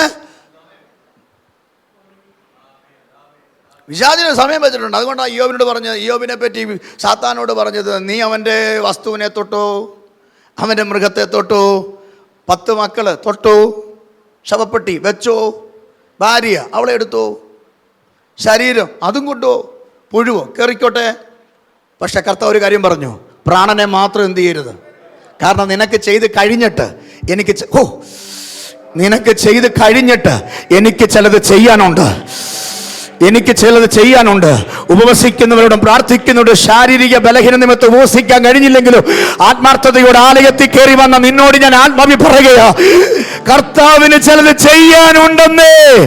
ആ സമയം 10-ാം തീയതി ആരംഭിച്ചു കഴിഞ്ഞു. കരമടിച്ച് ദൈവത്തിന് സ്തോത്രം ചെയ്യ്. നിന്റെ തലമുറയ്ക്ക് വേണ്ടി, നിന്റെ കുടുംബത്തിന് വേണ്ടി, നിന്റെ കടഭാരം മാറ, നിന്റെ ജപ്തി അഴിയ, നിന്റെ രോഗം മാറ, നിനക്ക് വിസ കിട്ട, നിന്റെ കുടുംബം അനുഗ്രഹിക്കപ്പെട. 10-ാം ദിവസം പ്രവൃത്തി ആരംഭിച്ചു കഴിഞ്ഞു.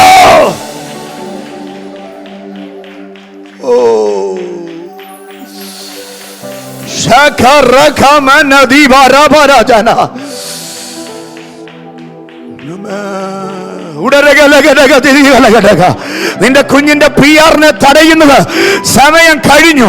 നിന്റെ കൊച്ചിന്റെ എക്സാമിനെ തടയുന്ന സമയം കഴിഞ്ഞു. ആ പ്രമോഷനെ തടയുന്ന സമയം കഴിഞ്ഞു. ഇത് 10-ാം ദിവസമാണ്. 10-ാം ദിവസത്തിൽ ഒരു വിടുതലുണ്ട്. ദൈവാത്മാവ് പറയുക, പേടിക്കണ്ട.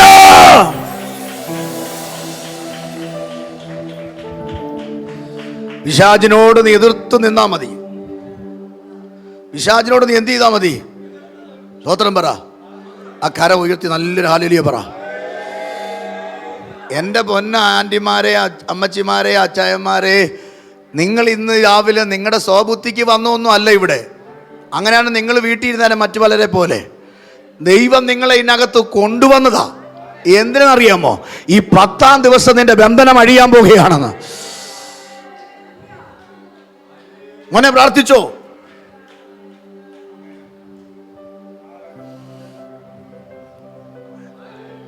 ബന്ധനം അഴിയും. ബന്ധനം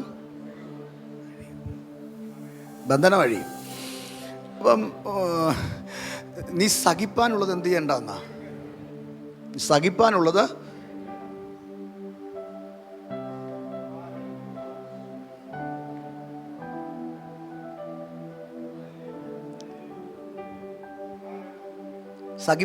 പേടിക്കണ്ട. അടുത്ത വാക്യം വായിച്ചേങ്ങളെ. നിങ്ങളെ പരീക്ഷിക്കേണ്ടതിന് പിശാച് നിങ്ങളിൽ ചിലരെ ജയിലിൽ കൊണ്ടുവന്നല്ല, നന്മയെ തടയുമെന്ന്. അക്ഷരാർത്ഥത്തിൽ ഈ വാക്യം 10 സംവത്സരങ്ങളെ കുറിച്ച് പറയുന്നതാണ്. അത് വെളിപ്പാട് വരുമ്പോൾ വേറൊരു ലെവലിൽ വ്യാഖ്യാനിക്കേണ്ടതാണ്. പക്ഷെ ഉപവാസ പ്രാർത്ഥനയ്ക്ക് ഞാൻ ഈ നിലയെ കൊണ്ടുവരുക. അതിനെ 10 സാമ്രാജ്യം, 10 രാജാക്കന്മാർ ഭരിക്കുന്ന കാലഘട്ടത്തെക്കുറിച്ചാണ് ഈ 10 എന്ന് പറഞ്ഞിരിക്കുന്നത്. പക്ഷേ ഈ 10-ാം തീയതി നമുക്ക് ഈ ദൂതിങ്ങനെ വേണം. ഇത് ഉപവാസ പ്രാർത്ഥന, ബൈബിൾ സ്റ്റഡി അല്ല. ബൈബിൾ സ്റ്റഡി ആണെങ്കിൽ വേറെ രീതി ചരിത്രത്തിലേക്ക് പോകണം. ഞാൻ അങ്ങോട്ട് പോകുന്നില്ല. ഇത് ഉപവാസ പ്രാർത്ഥനയാണ്.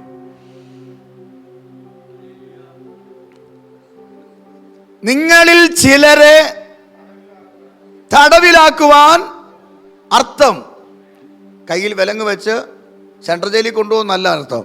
ഞാൻ അങ്ങനെ വ്യാഖ്യാനിക്കുക. ചിലതിനെ തടയും, ചില നന്മ ചിലരെ തടയും. ഉപവസിക്കാൻ പറ്റത്തില്ലെന്ന് പറയിക്കും. രാവിലെ എഴുന്നേൽക്കുമ്പോൾ ക്ഷീണം തരും, തടയും. രോഗം കൊണ്ടുവരും, തടയും.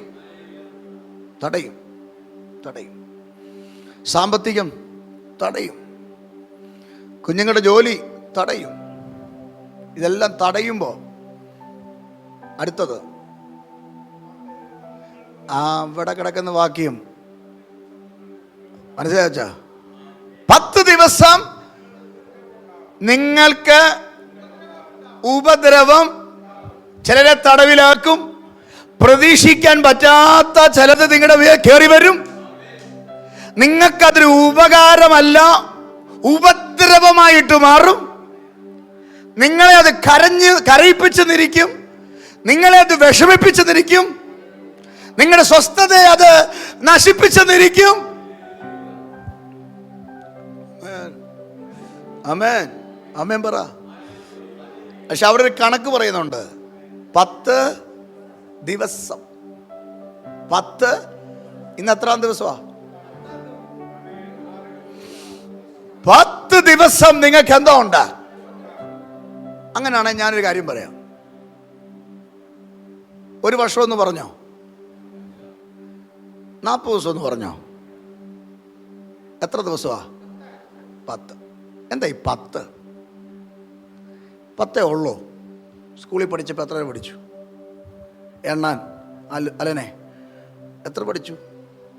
10 വരെ ഉള്ളോ കണക്ക്? 1000 അതിക്കുള്ളുണ്ടോ? എവിടെ ഉണ്ടോ? എത്ര ഉണ്ട്? 10 ഉള്ളോ? ഇവിടെ എന്ത് 10 പറയും? സാത്താൻ്റെ കൈ 10 ഉള്ളെന്ന്. ബാക്കിയോ? എൻ്റെ കയ്യിൽ 10 ദിവസം എന്നെ ഉപദ്രവിച്ചില്ലേ? 10 ദിവസം ഞാൻ പ്രതീക്ഷിക്കാത്ത ഒന്ന് കയറിയില്ലേ? 10 ദിവസം എന്നെ തടഞ്ഞില്ലേ? അത് 10 ദിവസമേ ഉള്ളൂ. പക്ഷെ ഒരു 11-ാം ദിവസമുണ്ട്. അത് നിന്റെ ദിവസമാ. അന്ന് എന്താ സംഭവിക്കറിയാമോ? കഴിഞ്ഞ 10 ദിവസം നിന്നെ ബന്ധിച്ചതിനെ നമ്മൾ തകർക്കുന്ന ദിവസമാ. നാളെ മുതൽ ദൈവത്തിന്റെ പദ്ധതി വെളിപ്പെടുന്ന ദിവസമാ. വിശ്വസിക്കുന്നെങ്കിൽ സ്തോത്രം ചെയ്യേ. കരമടിച്ചോ നാമേൻ പറഞ്ഞ് ഇന്ന് പകൽ വചനത്തിന്റെ മുമ്പിൽ ദൈവത്തിന് സ്വപ്നം ചെയ്യ. കഴിഞ്ഞ 10 ദിവസം നിന്റെ ശരീരത്തെ ബന്ധിച്ചത്, നിന്റെ ആരോഗ്യത്തെ ബന്ധിച്ചത്, നിന്റെ നിന്റെ അസ്ഥികളെ ബന്ധിച്ചത്, നിന്റെ ഉദരത്തെ ബന്ധിച്ചത്, നിന്റെ പാൻക്രിയാസിനെ ബന്ധിച്ചത്, ഇന്ന് പകൽ ആത്മനിറവ് ഞാൻ പറയുക. നാളെ പിശാചിന്റെ ദിവസമല്ല, ഇന്ന് ഇവിടെ തീരുകയോ.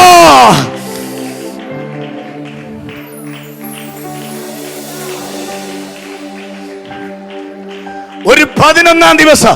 അതിനാണ് യഹോവയായ ദൈവം സാത്താനോട് പറഞ്ഞത്, പ്രാണനെ വെച്ചേക്കണം,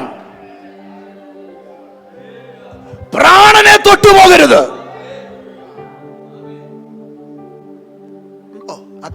കണക്ട് ചെയ്ത സംഭവം കണ്ടോ? ദൈവത്തിൻ്റെ ആ പർപ്പസ് കണ്ടോ? എല്ലാ കാലത്തും ഇങ്ങനെ ബന്ധിക്കപ്പെടാൻ ദൈവം എന്ത് ചെയ്യത്തില്ല. എൻ്റെ പ്രിയരെ, ഞാനിതൊക്കെ വായിച്ചിട്ട് കുത്തിയിരുന്ന് കരഞ്ഞിട്ടുണ്ട്. എന്തിനും ഒരു സീസണുണ്ട്. അതുകൊണ്ട് ശലോമോൻ പറഞ്ഞത്, നടാൻ ഒരു കാലം, പറിക്കാൻ ഒരു കാലം, കരയാൻ ഒരു കാലം, ചിരിക്കാൻ, നിരോഗിയായിരിക്കാൻ ഒരു കാലമുണ്ട്, നീ പട്ടിണി കിടക്കാൻ ഒരു കാലമുണ്ട്. ഹല്ലേലൂയ. ഞാൻ കിടന്നിട്ടുണ്ട് പട്ടിണി, ഒത്തിരി കിടന്നിട്ടുണ്ട്. പട്ടിണി സഹിക്കാൻ വയ്യാതെ വന്നപ്പോൾ അരി വാങ്ങിക്കാൻ പൈസ ചോദിച്ചിട്ടുണ്ട്, എന്നെ ഓടിച്ചിട്ടുണ്ട്. ഇനി മേലായി ഇനി ഇതും പറഞ്ഞിട്ടുണ്ട് വരരുതെന്ന്. ഇന്ന് ഞാൻ പറയട്ടെ, ഞാനിവിടെ ഉപവാസമാണല്ലോ, കിച്ചണിൽ ഒരു കുറവുമില്ല. ദൈവം വിശ്വസ്തനാ. അതിനൊരു സീസൺ ഉണ്ടച്ചാ. ഈ ഞെരുക്കത്തിനൊരു സീസണുണ്ട്, ഈ കഷ്ടതയ്ക്കൊരു സീസണുണ്ട്. എല്ലാ കാലത്തും മഴയില്ല, ഒരു വെയിലുള്ള സമയമുണ്ട്. എന്നും കുന്നല്ല, കുന്ന് കയറിയവൻ ഇറങ്ങേണ്ട ഒരു സീസണുണ്ട്. ഇന്ന് രാവിലെ ആത്മാവിൽ ഞാൻ ദൂത് പറയാ, നിന്റെ കഷ്ടകാലം മാറാൻ പോകുകയാ. നിനക്ക് നേരെ വന്നു വധിച്ച ചില ശൂന്യതകൾ വഴിമാറാൻ പോകുകയാ. നിന്റെ കുടുംബത്തിനകത്ത് ദൈവപദ്ധതി വെളിപ്പെടാൻ പോകുകയാ. ഈ 10-ാം ദിവസം ചിലതിന് വിരാമം കുറിക്കുകയാ. വർഷങ്ങൾ കൊണ്ട്, നാളുകൾ കൊണ്ട്, ദിവസങ്ങൾ കൊണ്ട് നീ കരഞ്ഞ ചില വിഷയത്തിന് ഈ 10-ാം ദിവസം റിസൾട്ട് വെളിപ്പെടാൻ പോകുകയാ. നിന്നെ ബന്ധിച്ച പിശാച് നിന്നെ വിട്ടു പോകാൻ പോകുകയാ. ദൈവത്തിന് കീഴടങ്ങ്, പിശാചിനോട് എതിർത്തു നിൽക്ക്. 10-ാം ദിവസം അവൻ നിന്നെ വിട്ട് ഓടിപ്പോകും.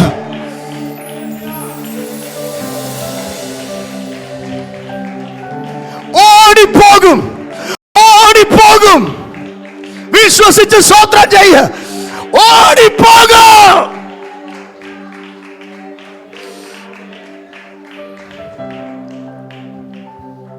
ആമേൻ, ആമേൻ, ഹല്ലേലൂയ. ഓടിപ്പോകും. എന്നാ ചെയ്യും? പയ്യപ്പോന്നല്ല, ഓടിപ്പോകും.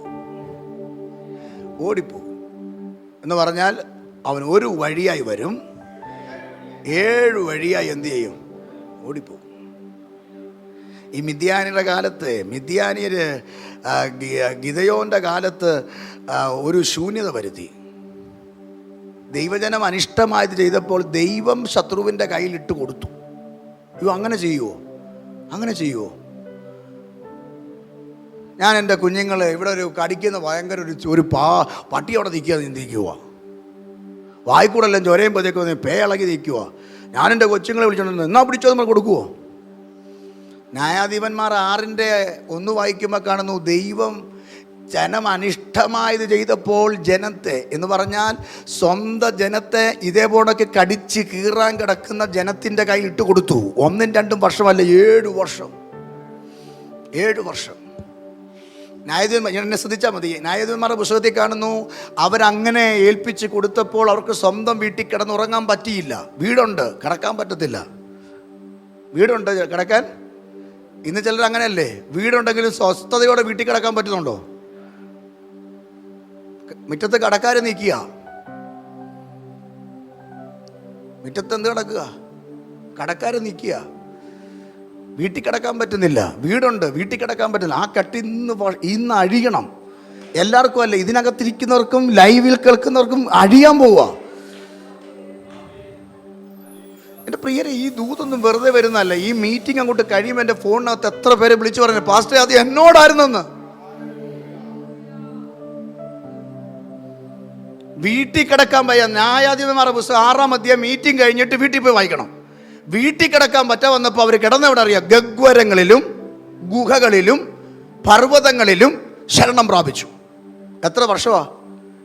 ഒന്ന് ഓർത്ത് നോക്കിയ. വീട് വെച്ച് എല്ലാം ഭയങ്കര സെറ്റപ്പ് ആക്കിയിട്ട് വീട്ടിൽ കിടന്ന് എന്ത് ചെയ്യാൻ പറ്റുന്നില്ല? 1-2 വർഷമാണോ? 7 വർഷം. പക്ഷെ ഒരു ഗിദെയോൻ അവിടെ കാണുന്നത്, അവർ നട്ടുപിടിപ്പിച്ചതെല്ലാം കൂടെ ഇവർ വന്നിട്ട് ചവിട്ടി കളഞ്ഞെന്നാണ് വായിക്കുന്നത്. സമയം പോകുന്നതുകൊണ്ട് എടുക്കാത്ത എന്തോ ചെയ്തു, കൊയ്തുകൊണ്ടങ്ങ് പോവാണേ വേണ്ടിയില്ല. ഈ പാവങ്ങളോടെ വിതച്ചത് വിളവ് വന്നപ്പോൾ എന്ത് ചെയ്തു?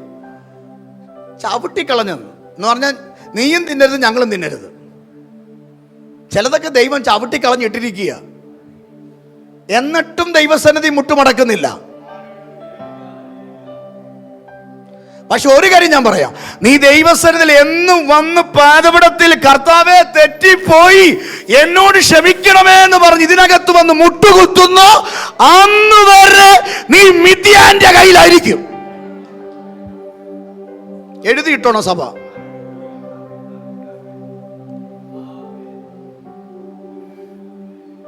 ഏഴ് വർഷം വീട്ടിൽ കിടക്കാൻ പറ്റിയില്ല.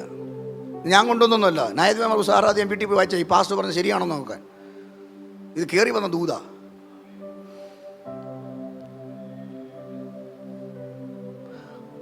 ഉണ്ടാക്കിയതെല്ലാം ചവിട്ടി.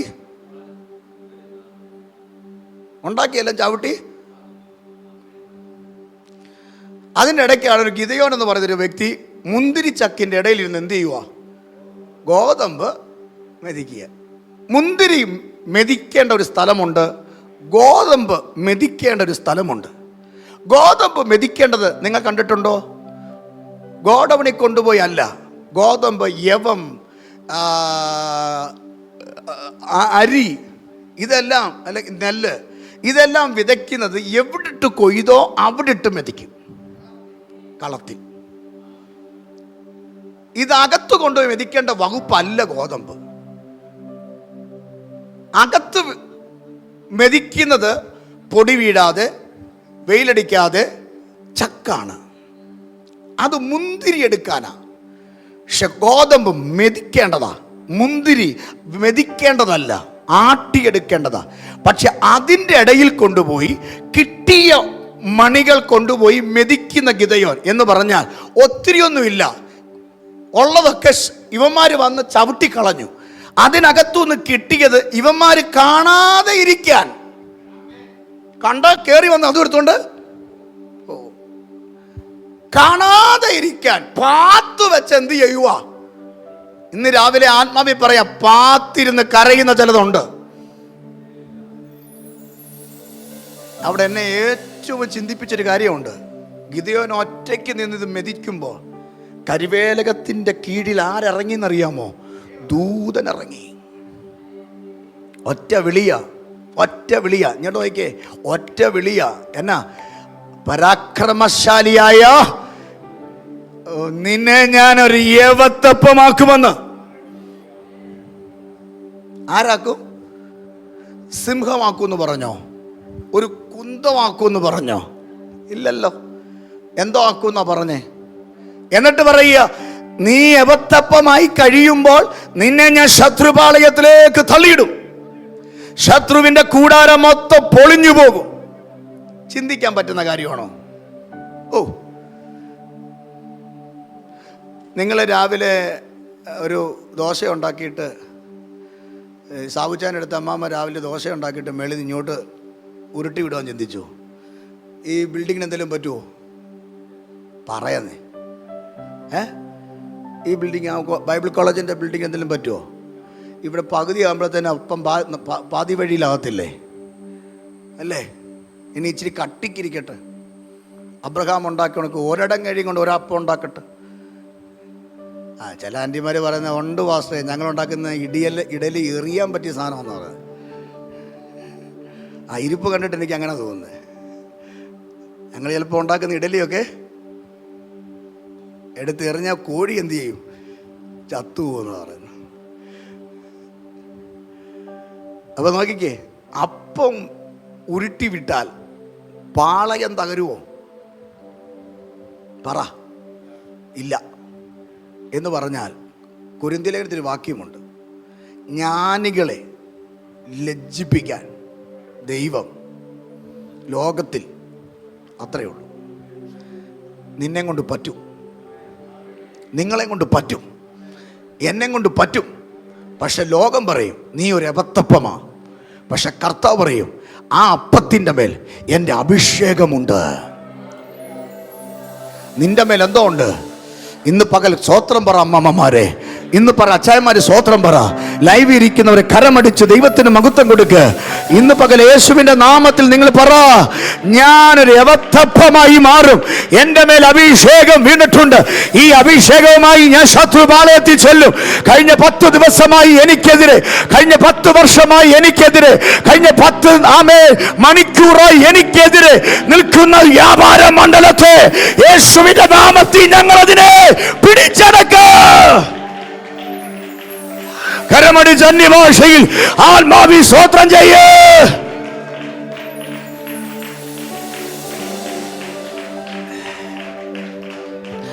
പത്താം ദിവസം വിടുതൽ. ആമേൻ. 10ാം ദിവസം വിടുതൽ.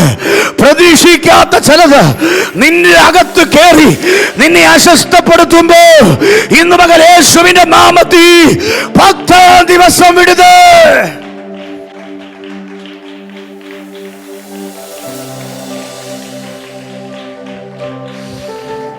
പ്രാപിച്ചേ പ്രാർത്ഥിക്കാൻ പോവാ. പ്രാർത്ഥിച്ചേ, അതിനെ പ്രാപിച്ചേ. 2 കരവും അടിച്ച് ആമേ അല്പസമയം ആരാധിക്കുമ്പോൾ യവത്തപ്പത്തിന്റെ മേൽ വ്യാപരിച്ച ദൈവശക്തിയുടെ അത്യന്ത ശക്തി, അത് പുനരുത്ഥാനത്തിന്റെ ശക്തിയോ അത്യന്ത ശക്തിയോ എന്തുമാകാം, പക്ഷെ ആ അത്യന്ത ശക്തി നിങ്ങളുടെ മേൽ വരുമ്പോ ശത്രുപാളയത്തിൽ നീ ഒരു ഭീഷണിയായി മാറും.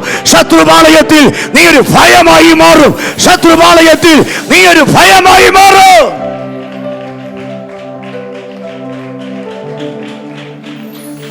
പ്രാർത്ഥിക്കുന്ന നീ ശത്രുവിനൊരു ഭയമായി മാറട്ടെ. ആരാധിക്കുന്ന നീ സമയത്തിന് മുമ്പേ ആലയത്തിൽ വന്ന് കുത്തിയിരിക്കുന്ന നീ നിന്റെ ശത്രുവിന് ഒരു ഭയമായി മാറട്ടെ.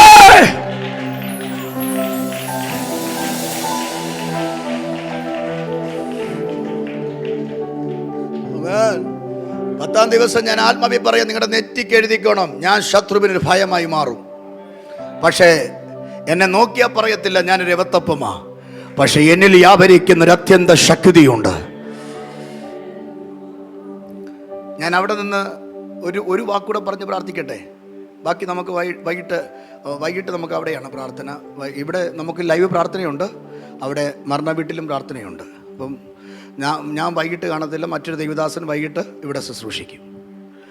നാളെ രാവിലെ നമ്മൾ ഇതിൻ്റെ ബാക്കി ചിന്തിക്കാം. സന്തോഷമാണോ നിങ്ങൾക്ക്? ഇതിങ്ങനെ കിടക്കുകയാണെന്നേ നമ്മളെ ബലപ്പെടുത്താനായിട്ട്.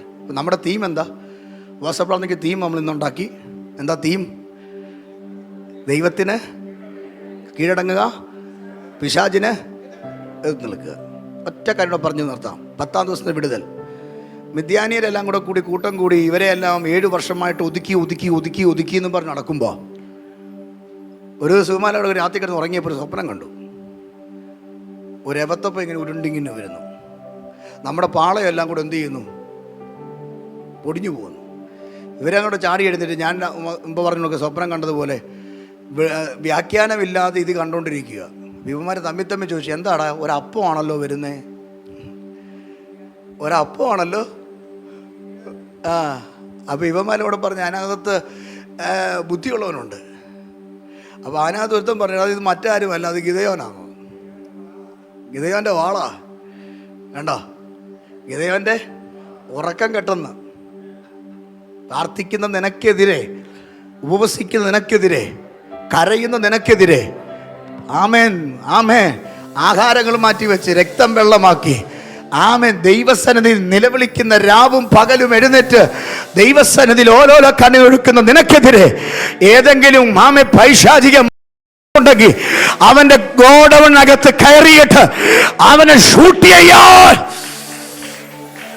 നീ ഒരു ഭയമായി മാറട്ടെ. നീ ഒരു ഭയമായി മാറട്ടെ. അച്ഛാ, നീ ഒരു ഭയമായി മാറും. നീ ഇനി സാധാരണക്കാരനല്ല. 10ാം ദിവസം ഒരു വിടുതലുണ്ട്. 10ാം ദിവസം എന്തുണ്ട്? 10ാം ദിവസം എന്തുണ്ട്?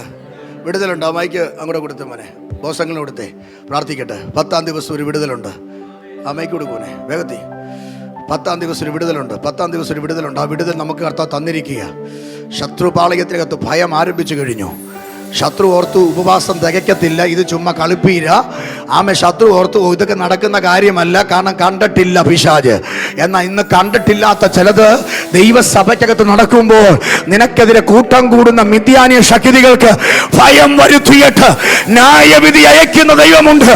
ആമേ, എല്ലാ കാലവും നിനക്ക് പിടിച്ചു വെക്കാൻ പറ്റില്ല, എല്ലാ കാലവും നന്മയെ അപകരിക്കാൻ പറ്റില്ല, എല്ലാ കാലവും ദൈവസഭയുടെ നന്മയെ അപകരിക്കാൻ പറ്റില്ല.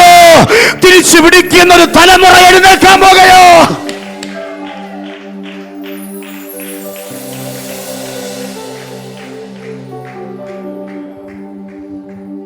ദൂത എല്ലാ കാലവും ദൈവസഭയുടെ നന്മ എന്ത് ചെയ്യാൻ പറ്റത്തില്ല.